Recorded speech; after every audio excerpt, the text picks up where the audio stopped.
Imana ishimwe, haleluya, twongeye kubaramutsa mu izina ry'Umwami wacu Yesu Kristo. Imana nihimbazwe ko yongeye kudutiza kubaho, yongeye kuturemera amashimwe. Imana yakoze kuko yatanze ingabo nyinshi, tukaba turamutse. Imana nihimbazwe, haleluya. Imana ishimwe kuko iduhaye kongera kuganira ku byanditswe byera, kandi ibyahumetswe byera byose byahumetswe n'Imana. Bigira umumaro ku byo kutwigisha, haleluya, bikaduhanira gukiranirwa kwacu kose, bikaduhindura kuba bashya, haleluya, tugakura nk'uko Bibiliya bivuga, tukagera ku gihagararo cya Kristo. Uyu mwanya turashima Imana ko bakunzi b'ijambo ry'Imana, bantu bakurikirana Abayo Media TV, twongeye kubasuhuza mu izina rya Yesu.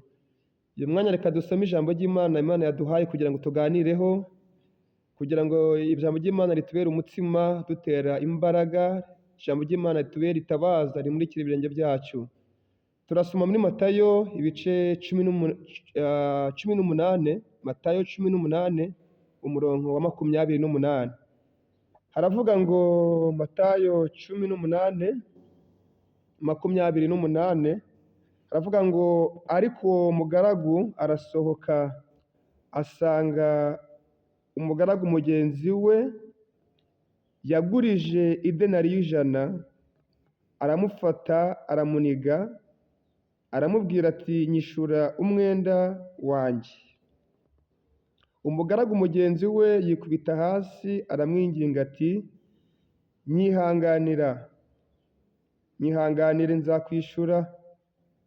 Ntiyakunda, maze aragenda amushyira mu nzu y'imbohe kugeza aho azamarira kwishyura umwenda.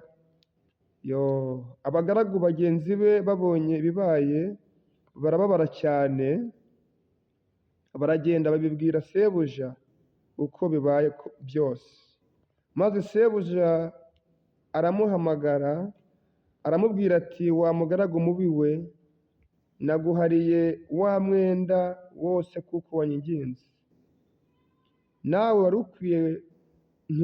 ntiwari ukwiye kubabarira mugenzi wawe nk'uko nakubabariye? Sebuja ararakara, amuha abasirikari kugeza aho azamarira kwishyura umwenda wose. Na Data wo mu ijuru niko azagira nimutababarira umuntu wese mwene so mubikuye ku mutima. Imana nishimwe, haleluya. Iri ni ijambo Imana impaye kugira ngo mbasangize, kandi Bibiliya ni iyacu kugira ngo idukosore mu byo dutekereza. Iyo dusomye Bibiliya itubwira ko mu Migani 22 umurongo wa 4 atubwira ngo uwicisha bugufi akubaha Uwiteka, ingororano ye ni ubukire n'icyubahiro n'ubugingo.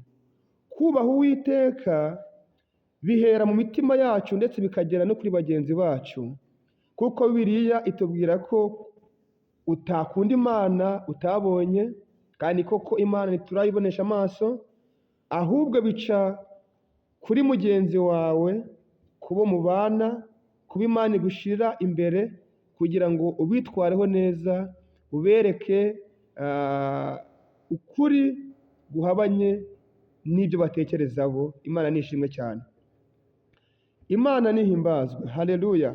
Iyo usomye muri Yakobo, ibice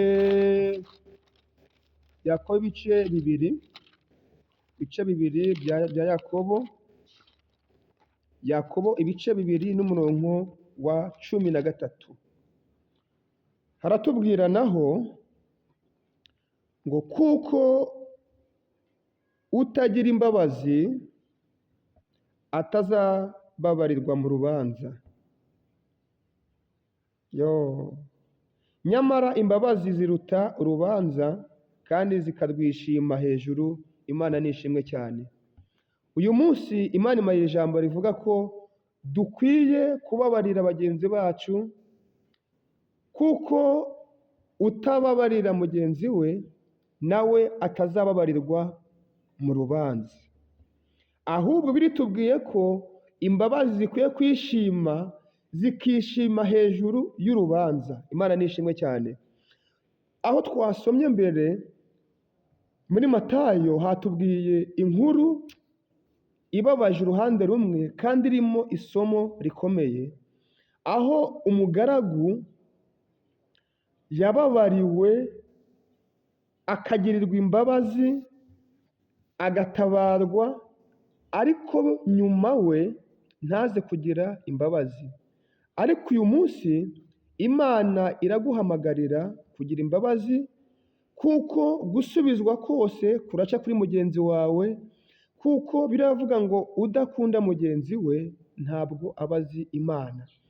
Uyu mwanya ndagusabye kugira ngo Umwuka Wera w'Imana arusheho kukuganza no gutegeka kuri wowe, kugira ngo urusheho kubabarira abakugiriye nabi. Pawulo yaravuze ngo nshobozwa byose na Kristo umpa imbaraga, ubwacu ntitwabyishoboza. Ariko reka duhatane, dushyiremo imbaraga, tubisengere, kandi ijambo ry'Imana rishorere imizi mu mitima yacu, kugira ngo dukore ibyaryo, atari ugupfa kuryumva gusa, ahubwo dushyire mu bikorwa icyo ijambo ry'Imana ridusaba. Bibiliya rero usomye guhera ku murongo wa 14 aho muri Matayo twasomye ibice 18, atubwira ko ari aho Petero yabajije Yesu amubwira ati uzangirira nabi nzamubabarire kangahe ngeze kangahe? Yesu aramusobanurira. Ukomeje gusoma iyo nkuru, Yesu aza guca umugani, atanga igitekerezo, aravuga ngo hariho umuntu cyangwa umwami, hanyuma aza guha umuntu ideni, umuntu araribura, ideni ry'amafaranga menshi, kuko Bibiliya yavuze ngo ni idenariyo y'inzovu, y'amafaranga menshi cyane. Hanyuma Yesu aravuga ati uyu mugaragu ajya imbere ya shebuja, aramwinginga, aramubwira ati njye nabuze ubwishyu, none ndakwinginze. Bibiliya yavuga ngo yikubita hasi ku birenge, aramubwira ati rwose ndagusabye kugira ngo umbabarire, nabuze ubwishyu, nabuze uko mbigenza. Umugabo ababarira mugenzi we, aramubwira ati noneho ndakubabariye ayo mafaranga undimo, ndakubabariye nta kibazo, ndahigendera amahoro. Ikibabaje kandi gitangaje, ngira ngo Imana igusange igusure, nawe ubabarira bakugiriye nabi. Kandi niba nawe warahawe imbabazi, nawe ujye uziha abandi, kuko nicyo Imana idusaba, niho umugisha w'Imana uri, niho gutabarwa kw'Imana guca. Kuko hari igihe ujugunya uwari ukwiye kukugirira neza mu gihe kizaza, nubwo uyu munsi yagukosereza, ariko ejo umuntu arahinduka yisubiraho, ashaka kuzakugirira umumaro ukomeye cyane. Uwo mugaragu arababarirwa, umugaragu agirirwa imbabazi, aharirwa umwenda yari arimo. Ariko ngo uwo mugaragu, hari undi mugaragu mugenzi we wari umubereyemo idenariyo 100. We yababariwe amafaranga menshi, yari arimo ideni ry'amafaranga menshi, nk'uko wafata wenda miliyoni y'amanyarwanda, undi amurimo 10,000 by'amanyarwanda, aza guhura n'umubereyemo umwenda w'10,000. Hanyuma ngo bahura muri karitsiye, aramubwira ati ndashaka kugira ngo unyishure. Mugenzi we ngo yikubita hasi, aramwinginga aramubwira ati mugabo mugenzi wanjye, amafaranga nyakurimo ariko ntayo mfite. Bibiliya yatubwiye ngo uwo mugaragu mubi aramufata, aramuniga, aramukubita, amugirira nabi. Birababaje cyane ko wababarirwa wowe n'ubabariye mugenzi wawe, kandi wenda wowe ari wowe wari ufite ibyaha byinshi, wari ufite umwenda mwinshi. Kandi ni koko hari igihe twebwe tudasubije amaso inyuma dusanga twarababariwe byinshi kuruta ibyo bagenzi bacu bari gucamo cyangwa barimo. Niyo mpamvu ijambo ry'Imana riguhamagarira, rishishikarira kugusaba kubabarira mugenzi wawe kugira ngo nawe uzababarirwe mu rubanza.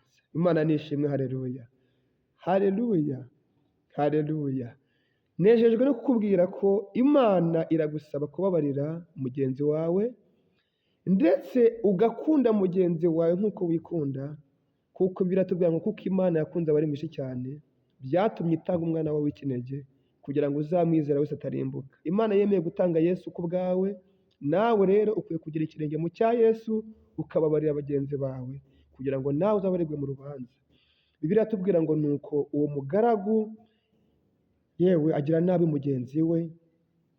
Abandi bagaragu byo twasomye baratubwira ngo babyumvise, babibonye, bajya kubwira sebuja, baramubwira ati databuja, wa mugaragu wababariye, wa mugaragu wahariye wa mwenda ahuye na mugenzi we, aramuniga, aramukubita, amugirira nabi. Sebuja ngo arababara cyane, ngo aramuhamagaza, aramubwira ati wa mugaragu we, ko nakubabariye umwenda wari undimo w'amafaranga menshi, kuki wowe utababariye mugenzi wawe ku dufaranga duke yari agufitiye? Aramubwira ati rero nibagufunge, nibagujyane mu nzu y'imbohe, noneho ahubwo kugeza igihe uzanyishurira, kugeza igihe umwenda uzaviramo.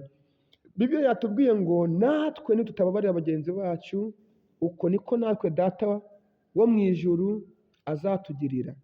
Ntazakubabarira nutabarira mugenzi wawe, ntazakugirira imbabazi nawe nutagirira imbabazi mugenzi wawe, nutihanganira, nutabohora, nutarekura, nudahara, nutakugwiza urukundo muri wowe, nawe Imana ntizakubabarira mu rubanza, ahubwo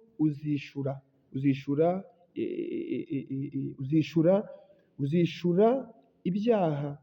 Ko biravuga ngo buri muntu wese azahorwa cyangwa azabazwa ibyo yakoze.